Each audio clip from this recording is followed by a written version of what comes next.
Os fatores de risco são fatores que podem aumentar as chances de você desenvolver alguma coisa.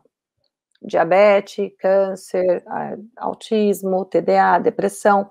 Então, a gente chama de fatores de risco. Os fatores de risco, eles não necessariamente causem isso, tá? Mas eles dão uma chance aumentada para que você desenvolva.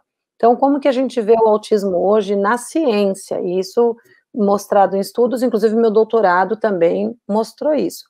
Que a gente já tem uma tendência genética a acontecer, então você olha na sua família aí questões já neurológicas e psiquiátricas envolvidas, e o autismo vai se manifestar em um dos seus filhos, por exemplo.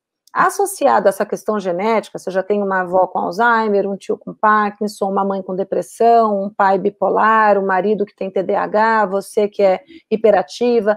Então, você associa todas essas coisas, e aí durante a gravidez, você precisou tomar remédio, ou você ficou doente, teve febre, ou você passou muito nervoso, foi assaltada, ou você não teve condições de fazer um pré-natal direito, ou você usou drogas, cigarro, álcool. Então, determinadas coisas que possam vir a afetar o desenvolvimento embrionário. Esses são chamados de fatores de risco. Não é certeza que só porque você passou por essas situações, ou até por todas essas, uma vez que essa criança vá nascer autista, mas associada a uma genética já sensível, que a gente já viu que na família tem um monte de questões neurológicas e psiquiátricas, você tem uma chance ainda maior de ter um filho com autismo e, a depender da questão do fator de risco aí ambiental, pode ser um grau de severidade também no autismo, pode aumentar a severidade. Então, o Nicolas, por exemplo, todo mundo em casa tem autismo de grau 1. A gente tem prima com grau severo, né, mas todo mundo de dentro da minha casa tem grau 1. Só o Nicolas nasceu com grau 3, e hoje ele está no grau 2. Por que será?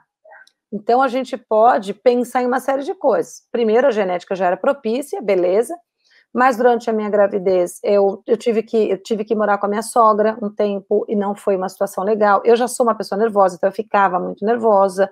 Isso pode ter estressado, mas pode ter ajudado na severidade do grau de autismo do Nicolas. Eu trabalhava em São Paulo, então eu respirava a poluição o dia inteirinho de Deus, eu trabalhava ali na Paulista.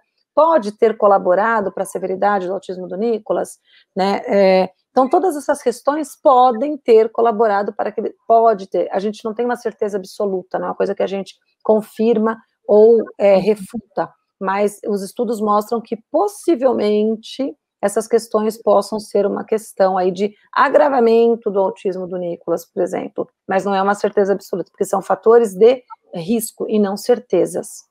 Uhum. Que nem, por exemplo, um fator causal, para você entender de causa e fator de risco. Síndrome de Down é causada por conta de um cromossomo de número 21 a mais. Então, a gente sabe que se a pessoa nascer com um cromossomo de número 21 a mais, ela vai ter síndrome de Down. Então, esse é um fator causal. A trissomia do cromossomo 21 causa síndrome de Down. Aí, todas essas outras coisas, esses fatores ambientais, comportamental, socioeconômico, enfim, que a Anitta está estudando no doutorado dela, essa parte também de socioeconômico, tudo, podem ser fatores de risco, né? O ambiente que aquela criança, que aquela pessoa vive, fatores de risco. Então, essa é a diferença de causa e fator de risco.